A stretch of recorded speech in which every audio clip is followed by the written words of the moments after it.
Hello, hello. It's Mark Attwood here, the Mark Attwood Show, Adventures in a Cosmic Suit. How you doing? Now, I know that 40% of my audience are American, and I know that about 80% of my audience are women. Now, if that's you, don't go away because I'm going to show you something. And I just want to do this to give you a bit of context to who we're going to be talking to this evening. And I'm going to turn that phone off because it's beeping at me. Just give me 1 second. Here we go.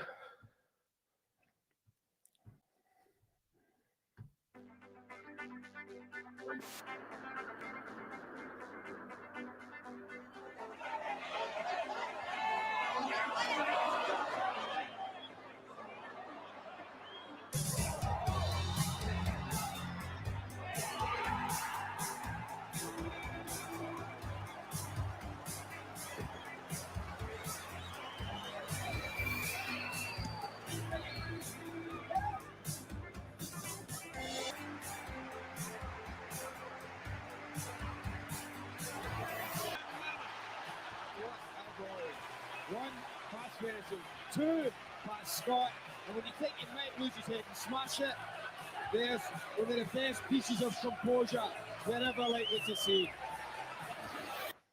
Now, I hope I haven't lost half the audience because it doesn't matter what you think about football. That is pure class, and I'm very welcome to Melka. Well, I can't even speak. Very happy to welcome Matt Tissier. Hello, sir. Good evening, Mark. How you doing? Do you ever get bored of watching them? No. No. I'm very proud of my goals. I could have sat and watched them all night. I was, I think I scored one goal like that first one against Liverpool when I was at school, and my teacher was like, "Where did that come from?" And I never repeated it.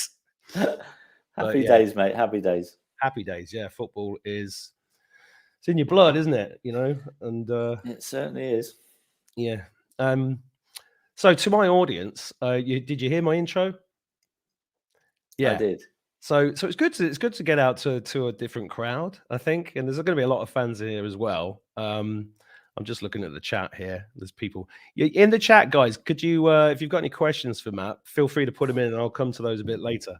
Matt, I literally, when you first came out and started asking questions, I literally gave out a scream, like I just scored a goal. I was just so happy that somebody in your position had the balls, literally footballs, to come out. And how was that for you back then? Because that was about 2 years ago, right?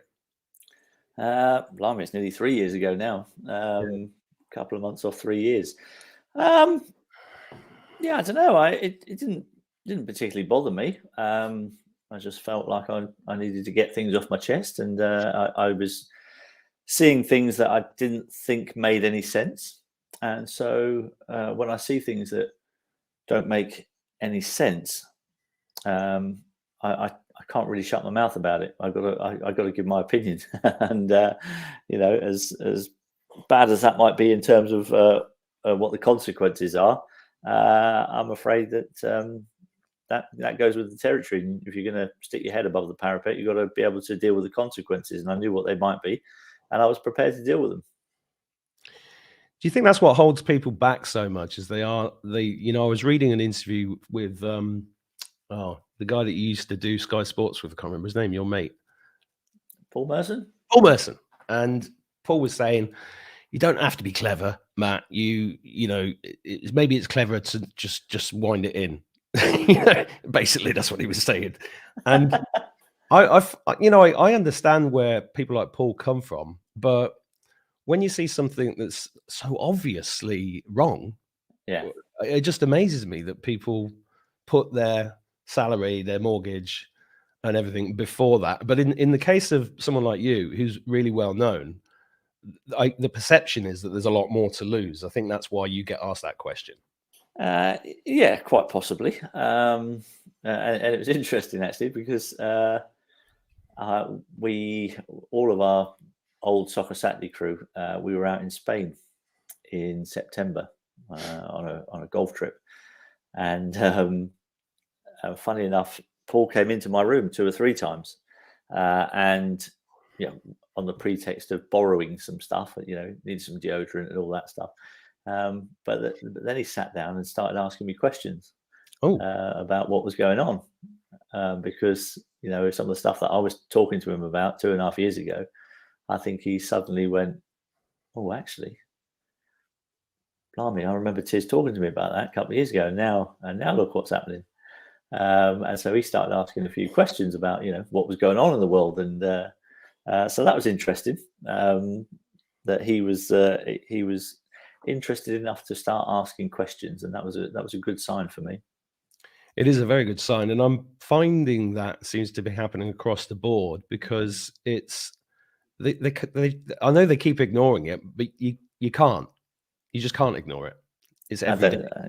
I don't think you can ignore it. I mean, there's so much happening now, you know, now in terms of excess deaths. I'm pretty sure by now we all know somebody who's been injured by the vaccine, killed by the vaccine. And it's a tough time, you know. I had just 2 days ago, I had a former non-league footballer, played 10 years, you know, around the conference and Conference South, who texted me out the blue, telling me that you're absolutely right to go on about the COVID stuff. He said, I'm currently having problems with my heart. I've taken the vaccines. I didn't want to take them, was coerced into taking them. Felt like I had to because my mum had a low immune system, all that kind of stuff. And he sent me a little video of his heart, you know, going 10 to the dozen. And he's gone to the doctor, and the doctor's ignoring him. The doctor just went, "No, it's all right. You're okay. Don't worry about it." And he's horrified. He doesn't even feel like he can go for a jog. You know, this is a guy who played, well, he's a professional footballer. And he doesn't even feel like he can go for a jog right now because he feels like he won't survive it. That is shocking. And then so I had this text conversation with him, and it got worse because he then admitted that his wife was having the same feelings in her heart, and so was his stepfather. So it's just horrific. It's horrendous what's going on, and people are turning a blind eye to it in authority, and it's shocking. Yeah, and I saw your tweet about Ofcom earlier. You know, they just won't let you discuss this on mainstream media at all. It's something that, well, Dr. Asim Malhotra managed to get something in the other day. Saw that, because he was interviewed about something different about statins and stuff, and he managed to slip it in. And oh my God, the response to that has been just hilarious to watch. Them all trying to cover their backsides in the mainstream media, attacking him in the mainstream media. You know, what were the BBC doing, allowing this to go on air and all this stuff, and getting somebody on immediately afterwards to go, oh, you know, the vaccines are safe and effective. You know, try telling that to the people that have died from them. There's nothing safe about you can't call something safe, even if it kills one person. Yeah. It ain't safe. It might be safe for the majority of people, but if it's killed at least one person, and we know it's killed thousands, it ain't safe. So stop saying it's safe and effective.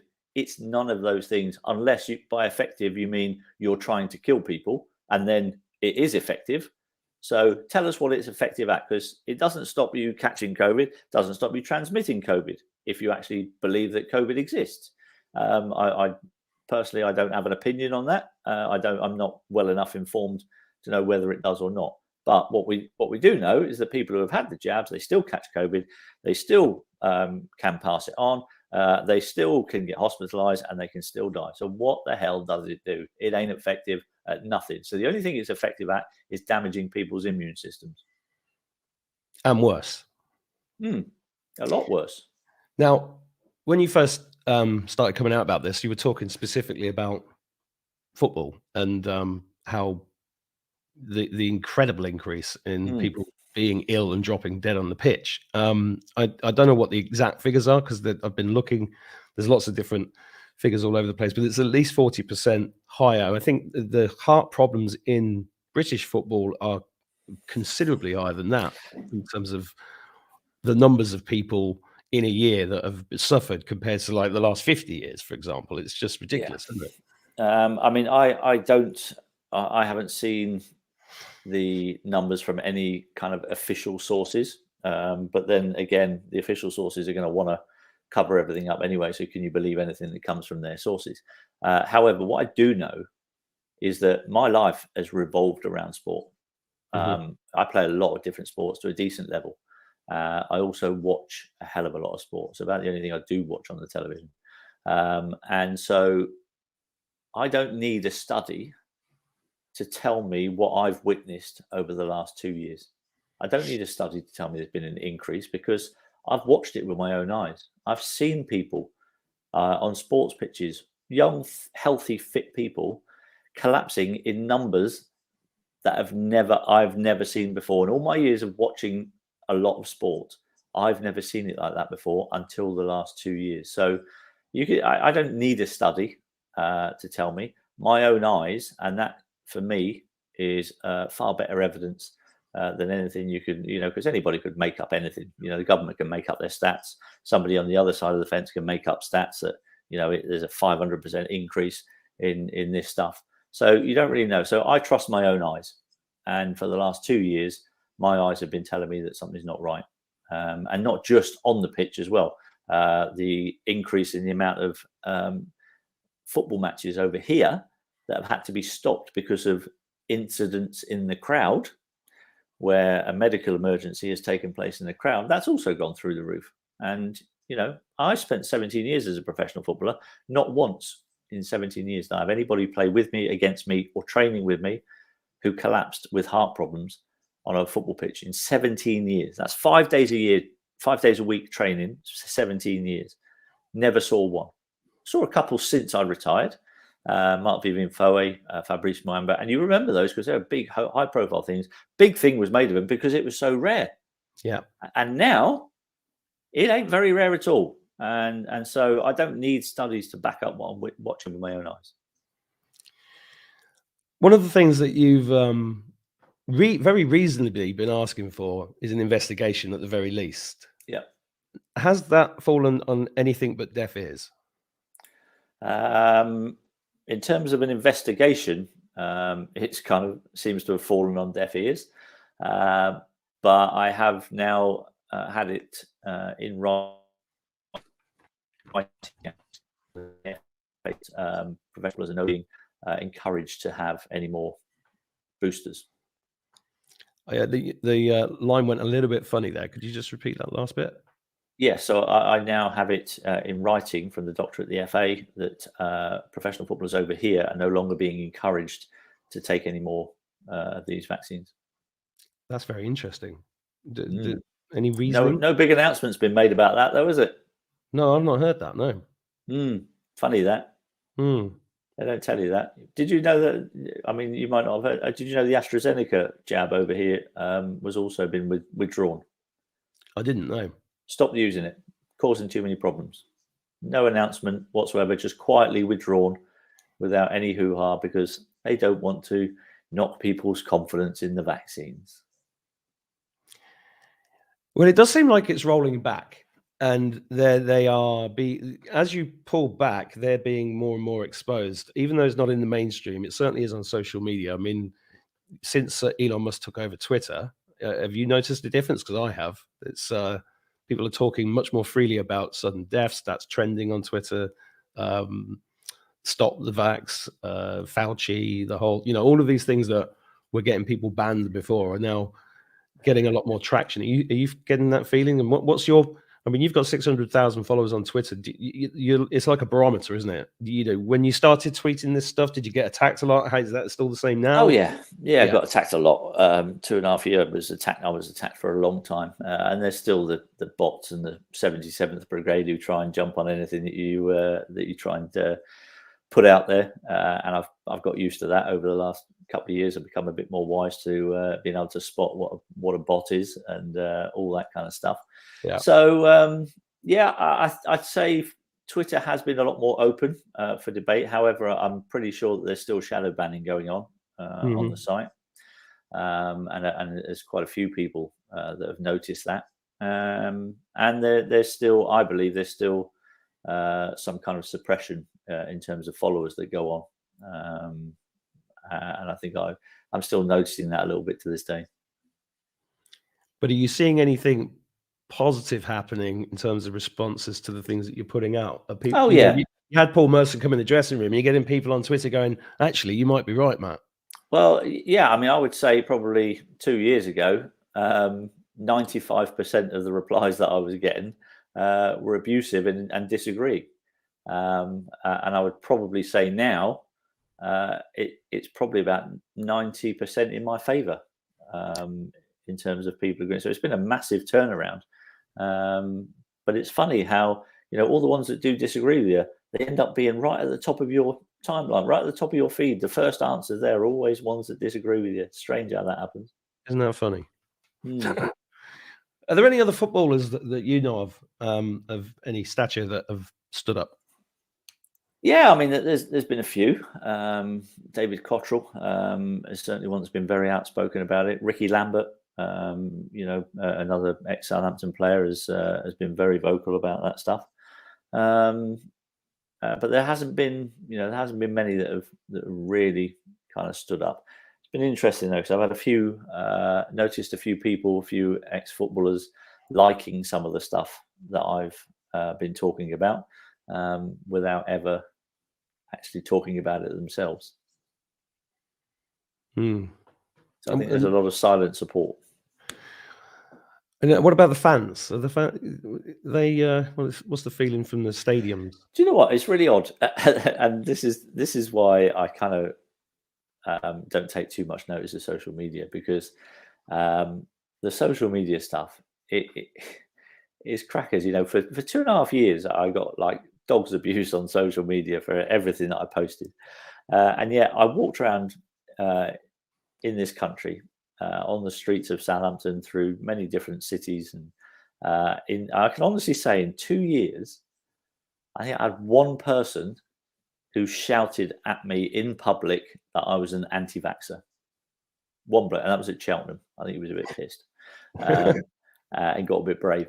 So one person in real life, one person in 2.5 years has been brave enough to. Well, I say brave enough. He was about 10 yards away, and he was about 20 years younger than me, so he could probably run a bit quicker. But he was the only person that shouted something anti towards me. And I could counter that with hundreds of people that have come up and shaken my hand and gone, "Thanks for speaking out." That's amazing. That's actually really good to hear. Very encouraging. I want to talk. Mind you, I did hear you talk. I did hear you do an interview when you said you were used to 40,000 people shouting "you fat bastard" at you. So you've got a thick skin. I have indeed, and that's come in very handy these last couple of years, I can tell you. Yeah, I bet it has. What about the structure in football? I grew up. I'm an English bloke. I grew up playing football. My dad played football for the local team. My granddad played football till he was about 55, and it was just part of our life. But when the Premier League came along, I didn't like it. The quality was good, but it just kind of lost that community feeling for me. And it seems to me like in the last 30 years that football's, you've got the king of Thailand buying Man City. You've got, Russian oligarchs buying Arsenal. Not Arsenal, the other one, Chelsea. What's the structure? You've mentioned Masons before in interviews I've seen you talk about before. How does that work? Because there's a lot of rumors, but none of them are substantiated that I can really find anywhere. That there are initiations and things with the young lads as they're coming in, and they get pulled into the Masons, and there's a lot of that Masonic control at the top. Would that ring a bell with you, or was that nonsense? That doesn't ring any bells with me, certainly not from my time. But I do, however, know that in the last few years, I think there have been some footballers' lodges set up. And I know that because I was asked to join it. And that was the second time that I've been asked to join them. And I wasn't very keen to do that. Wasn't my cup of tea. I'd looked a little bit into them, didn't like what I was reading. And so I politely declined. So yes, there is footballers' lodges. But I didn't see any of that when I was playing. There was nothing of that nature. no initiation ceremonies and all that kind of stuff. That was no.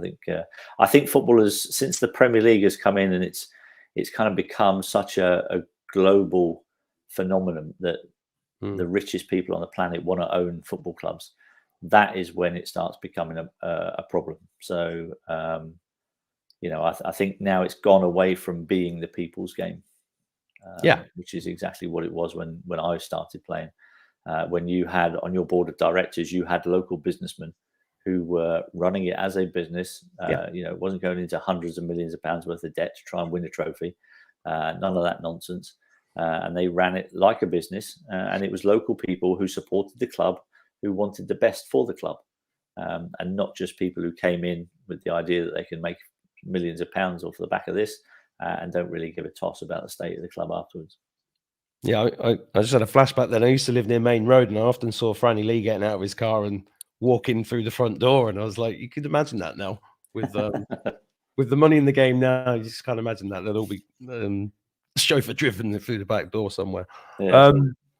But it's not just about football, is it? I mean, the reason why football's so interesting and why I really wanted to talk to you is just because it's such a big game, and it's you can't avoid it because it's on TV every day. And and if people are dropping dead, then it's like a focal point, It is a focal point, and obviously we haven't had anybody in the Premier League, thankfully, who has dropped out. I think we've had a couple of people who have had problems, but thankfully they haven't turned out to be really, really serious.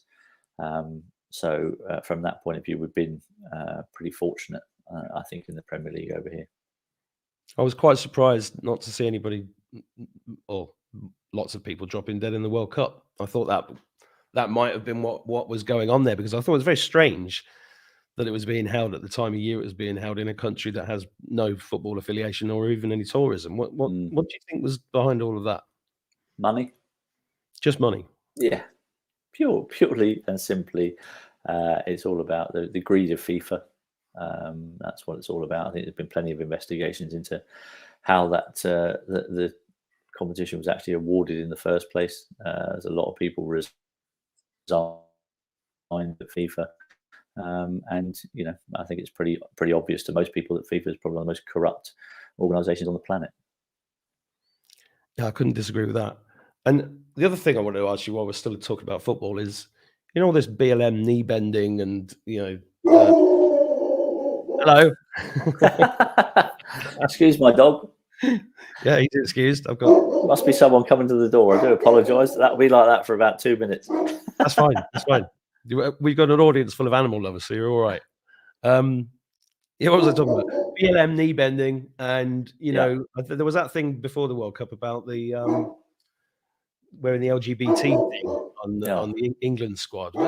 How is that kind of woke nonsense getting into the sport? Well, this is because the Premier League became too popular. So it has been hijacked by all of these groups to try and get their ideology spread all across the world. And it's as simple as that. If football wasn't popular, they wouldn't be taking any knees. Yeah, but how's it actually getting through?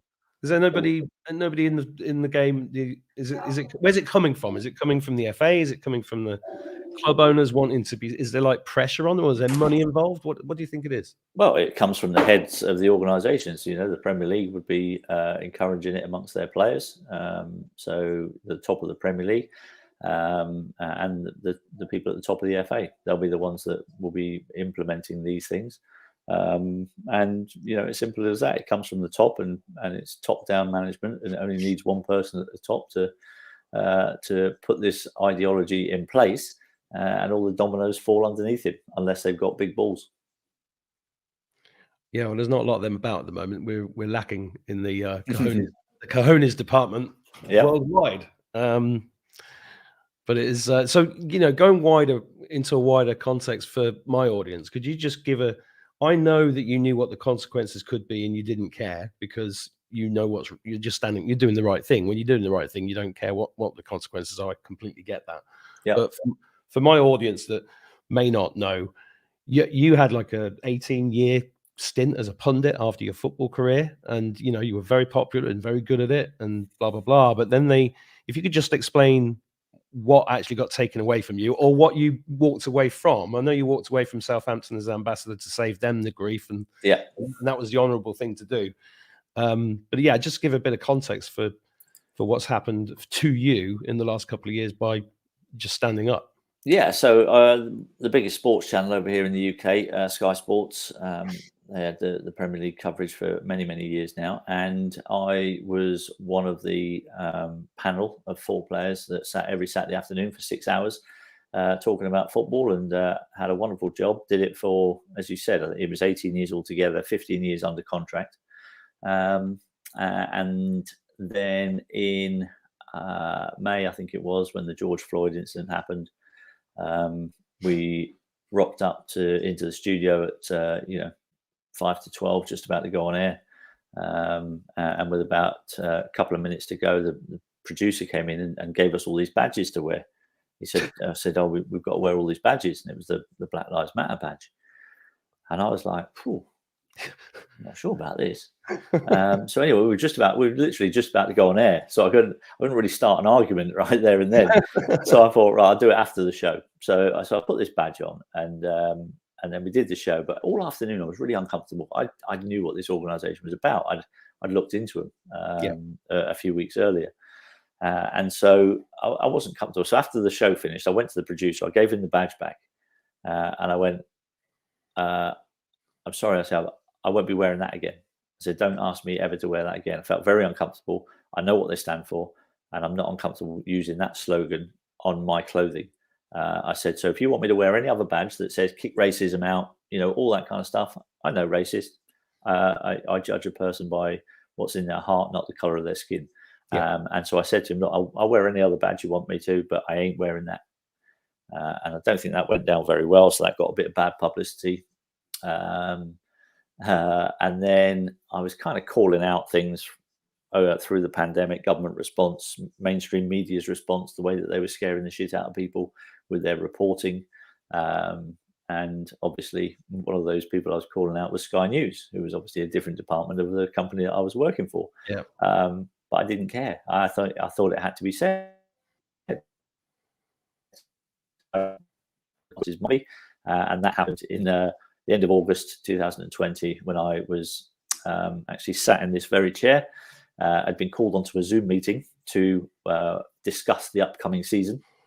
And when I clicked on the Zoom call with the head of football at Sky, he was joined by a very officious-looking man sat next to him. And at that point, I looked at him and I went, "Oh, okay. I think I know what's coming here." And so the head of football, given that I've just spent 18 years working for them, he just went, "We're sorry to tell you that there's no work for you anymore here at Sky Sports, and we'll be letting you go." And I was like, "Oh, right, okay." So I just kept my composure, and I said, "Okay, just ask you a question." I said, "Has this got anything to do with my social media posts?"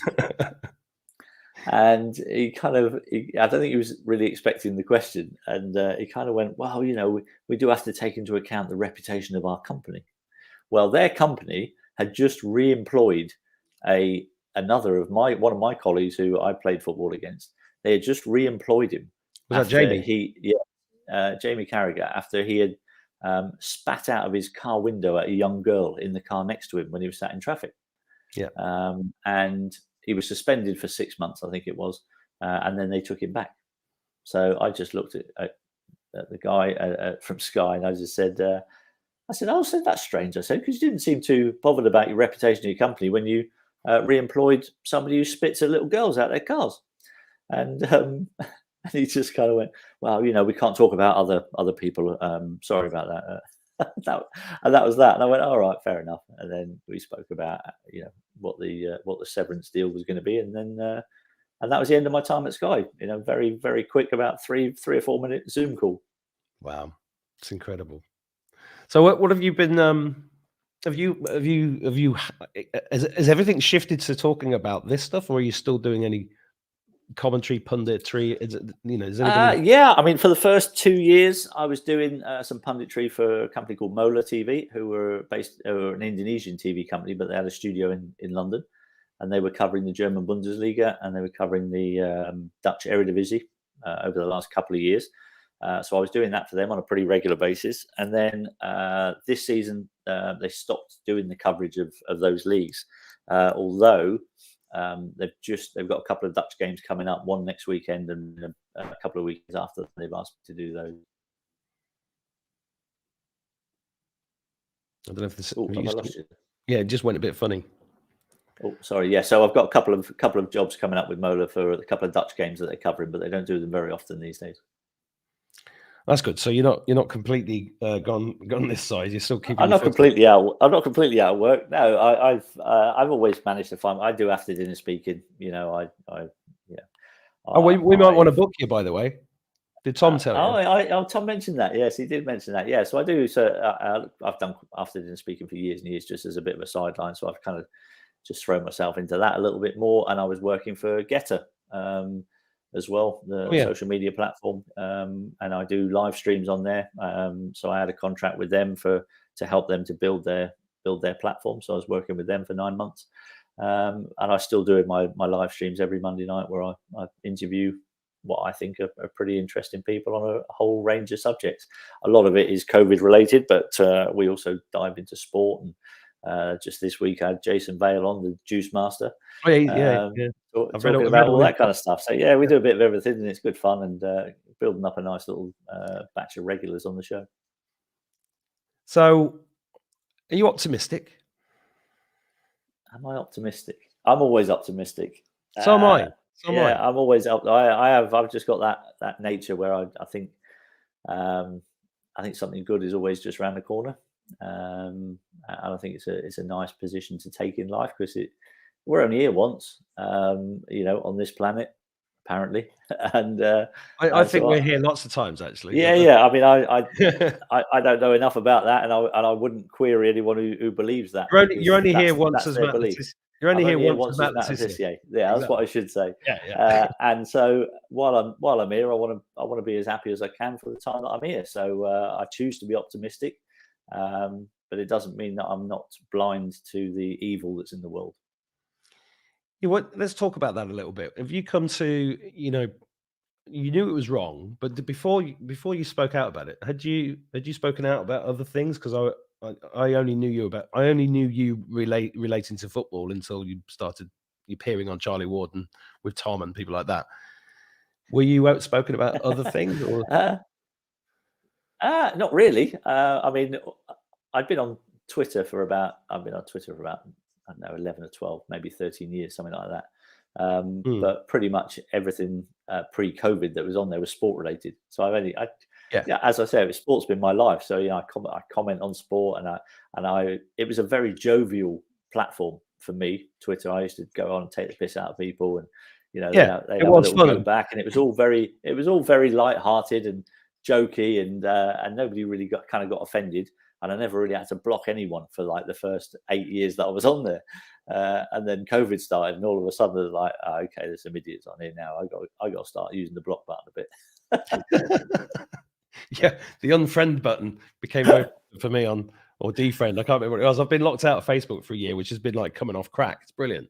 Yeah, Not that I've ever been on crack, but it was. And I've just gone back onto Twitter. Then we had to just find all our different routes, and I got a YouTube channel shut down 2 years ago, just took it off me, like boom. And the censorship's been nuts.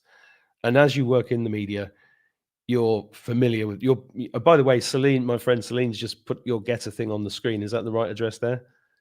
So people can find you there. That's the one. Yep. Yeah. Thank you, Celine. Very good work. The censorship within media on all of this is very frustrating for a lot of us. But I'm an optimist as well, and I think it feels like we said at the beginning. It feels like the cat's out of the bag. It's just going to get. Yeah. It's just going to. You can't put it back. It's not going to go. It's not going to go back. The genie's not going to go back in the bottle. So, where do you see it going? I do. That's why I'm optimistic. I think more and more people that I speak to in real life, who 2 years ago were very vested in the narrative, are all of a sudden asking questions. And I think once that starts happening, then I think the people at the top lose control a little bit. People aren't in fear as much as they were 2 years ago, nowhere near as much.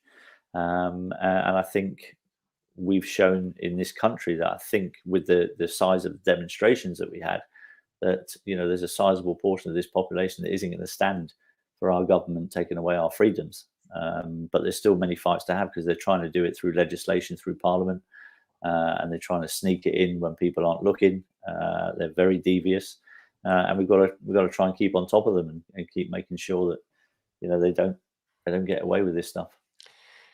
Well, at this point in time, it's been apparent to me for 20 odd years, more 30 years. I started waking up when I left the RAF 30 years ago. But for a lot of people who are just coming to this and starting to realize what's happening, it's nothing less than criminal, and it's nothing less than an attempted genocide or mass murder at the very least.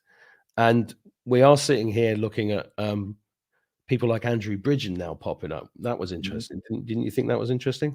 It was, yeah. Andrew was one of the ones that I've interviewed on my live streams. I interviewed him just before Christmas. I think he's been incredibly brave speaking out, and I just wish that more MPs would find the backbone that Andrew has found. Unfortunately, there hasn't been too many of them. There have been a handful, but we certainly need more in there to try and help us in our cause, really. But we won't keep fighting. We won't stop fighting. And like I say, I am optimistic, and I think there's enough good people in this world to stop the evil ones from getting their way. Now, you used the word evil 2 or 3 times now, and I think that's an interesting choice of word, because that's exactly what it is. Yep. And my perspective is that this is a spiritual war, and what we're seeing is like a manifestation of that in this dimension, if that makes any sense. Yeah. No, I'd agree with that. You would? Yeah, I think it's definitely a spiritual war. I think it's very much a war of good versus evil. The evil people are trying to make all the good people think that what they're doing is good. What the evil people are doing is good. They're trying to invert everything. It's an upside down world. So pretty much I've come to the conclusion now, after 2.5 years, that if I hear something, if I happen to catch something walking past a television in the media, if I hear something in the mainstream media, I pretty much think that I'm probably closer to the truth than what they are. Yeah, it keeps doing this funny thing when you're in the middle of something really good. It goes blah, blah, blah, blah, blah.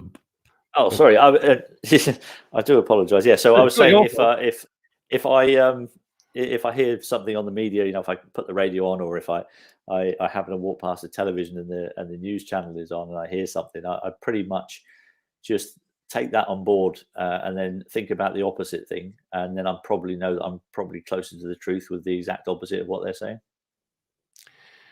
Yeah. So did you, I know you've been busy with sport for 50 years, but where did all these evil people come from? I mean, they kept themselves quite well hidden for most of our lives, didn't they? Well, from what I can gather, this plan has been in place for many, many years. It has. And these people lay low. They do all their planning. They do a lot of preparation, decades I'm talking of planning, as far as I can see, because it's been incredibly well coordinated. So as Grandmaster Jedi says in the chat there, when people say, "Oh, the government's useless, they don't know what they're doing," I beg to differ. I think they know exactly what they're doing, what they're trying to do, and what their end game is. And they've spent many a year planning on this very scenario, and that's why it's so hard to break through. They've got control of the media. The pharmaceutical companies are, the people that are invested in those, that are in key positions in our governments. We don't get to hear about these conflicts of interest, and you've got to go digging for it if you want to find it. So yeah, it's a tough fight, but I think there's enough of us that we can win it. Yeah, well, that's kind of why I mentioned the Masons earlier on, because there's have you heard of an organization called Common Purpose? I think I have, yes. Yeah, they're very, very interesting. They kind of dress themselves up as a continuous professional development kind of organization that have been going into councils, football clubs, schools, universities as a CPD thing. But what they've been doing is looking, I think what they do is they look for the psychopaths and they pull them up. And then they're the ones who get inserted into headmaster roles, manager roles, director roles, CEO roles, all of that kind of stuff. And they have a common purpose, which on the surface is like, yeah, we have a common purpose for the goodness of, like the like the WEF come out with stuff and it's just double speak, what they're actually saying is we want to kill you all and you're going to be very happy about it. Yeah. But they make it sound like they're saving the planet. I mean, you'll own nothing and you'll be happy. What they don't tell you as part of that sentence is we'll own everything and you ain't got no choice. Exactly. And it's the carbon reduction is us. We're the carbon that they're Exactly. reducing. We're the carbon they're reducing. But did you grow up in a spiritual environment? Would you call yourself religious, or are you kind of like? No, not at all. I didn't grow up in a religious environment. The only time I went to church would be for weddings, christenings, and funerals. And so no, I wasn't that way. I'd been very. I'd almost been very. What's the best word to use? It's never fun. I've never been bothered about it. I've been too busy trying to be a footballer, and too busy, enjoying my life after football, to think about that kind of stuff. And so basically, it was only probably 2.5, 3 years ago now when I actually started to give it some thought, and I started seeing what was going on in the world, and starting to think, blimey. Maybe there's something more to all this, and I would be much more open to that kind of stuff now than I would have been 3 years ago. Yeah, I think that's what's happening. It's people are coming to that conclusion because there's nothing else you can say about it. You can. Although I have to say that the church leaders in this country through the last 3 years have been an absolute disgrace. I don't know what that Justin Wellesby is on about. Honestly, I think they've been captured as well, quite frankly. The higher echelons of the church have been captured by the people who are in charge of what's happening to us. Oh, 100%. 100%, if not from the beginning, actually. I got given a copy of a thing called the Protocols of the Elders of Zion 20 years ago in Manchester. Have you ever heard of that? No, I hadn't done. It's an interesting... it's actually a 700-year-old document, if you really look into it. But when I read it, it actually laid out the plan. And I was in the RAF. I was too busy being a pilot. And I was too busy with girls and comedy and stuff like that when I left the Air Force. And I kind of like anything spiritual, I just like pushed it one side. But I knew something was wrong. And I was speaking to this comedian, and he gave me a copy of this document in 1999, I think it was. And I shit myself for weeks because it was a plan, a very, very long-term plan. It laid out the plans for the First World War, the Second World War, the Third World War. I think it talked about viruses. No, I've not read it in a long time. But, I also, through that kind of research, I found a picture from 1894 of a woman holding a baby running away from a giant snake which had the word vaccination on it. From 1894. Yeah. This is not new. No, absolutely not new. None of it's new. Incredible. It is. No, if we don't learn from our history, we're going to be in a bad way. But our history has been hidden. Yeah, absolutely, it's been hidden. Big time. So throughout all of this and all the kind of people that you've spoken to, has anybody mentioned Q to you on your travels? Yes. Yeah. No, I came across that quite early on in the pandemic, actually, when I started looking around and wondering why what was going on is going on, and so I came across people who kind of pointed me in that direction. I must admit, I've not followed it, particularly closely over the last couple of years, but I know what it is. I know what it's about, and I'm hoping that the good guys win in the end. Yeah, well, they've only posted about 3 or 4 times in the last few months, and then they did nothing for 2 years. And I've called this period spiritual quarantine because what you've described is what's happened to a lot of people. They've had to look at themselves, go inside a bit, and then and then come to the conclusion this is good versus evil. There's no other way of putting it. Is Yeah, there? absolutely. Yeah, I mean, it was I think I can't remember who it was that first said it. It's no longer right against left in this world. It's right against wrong, and that's all it is. Well, they flipped right and left anyway. I mean, yeah, they have. I used to call myself a socialist 20 years ago. Now I'm a right-wing fascist, racist. Yeah. I've been called that. I mean, it's amazing that people start labeling you like you're a far right or you're a fascist and stuff. And I was like, far right? What? I've never been involved in politics in all my life. I've never even voted in my life. And then I got all these people going, "Oh yeah, you're far right." Whatever, mate. And I was called it. Everyone just automatically, for some reason, everyone just automatically assumed that I would vote Tory. And I was like, why would you assume that? I don't even vote. What's the matter with you people? Just trying to drag me into a political arena where I've never been before. Well, I think that's why they invented politics, so they could just put you in this camp or this camp, because everything's in a box. Everything's divide and conquer and like corralling people with limited hangouts. But next time anybody says you're far right, just turn around and say, "No, I'm right so far." Yeah, that's very good. I learned that one last year. I think it's pretty good. Yeah.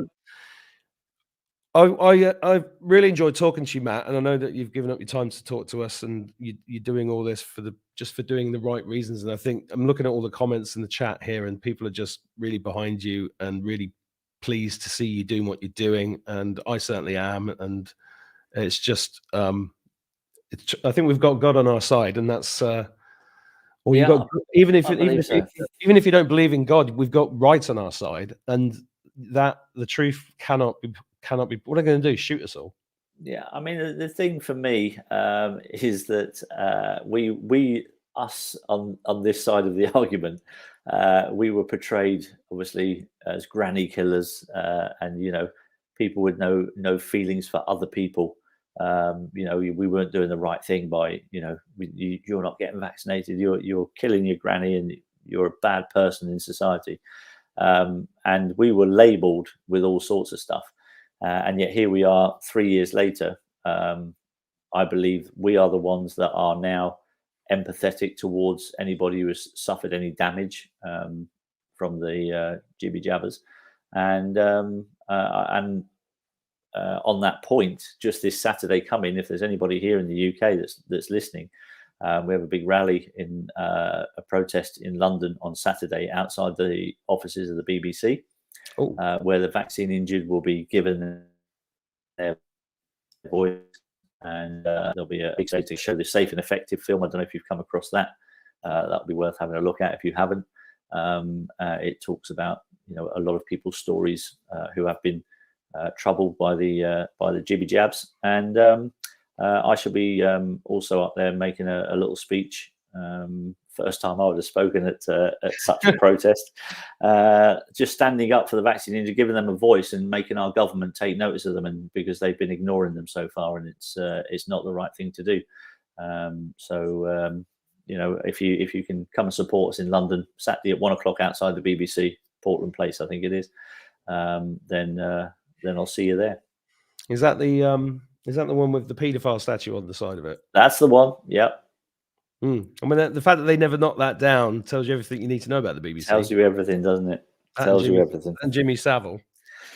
Yep, it certainly does. It does. It's a crazy world we live in, but there's a lot of. I wish you all the best on Saturday. I wish I could be there. I'm coming to England next week, but not till Tuesday. Cool. No worries. I live in the west of Ireland, but I'll have a chat to you about maybe coming to one of our events if you're up for it. Yeah, definitely, mate. Give me a shout. You got my number. Yep. Brilliant. Thanks a lot for your time, Matt. Thanks everybody for watching, and have a lovely evening, and say hello to your dog for us. Cheers, Mark. Cheers, mate. Bye-bye. Bye.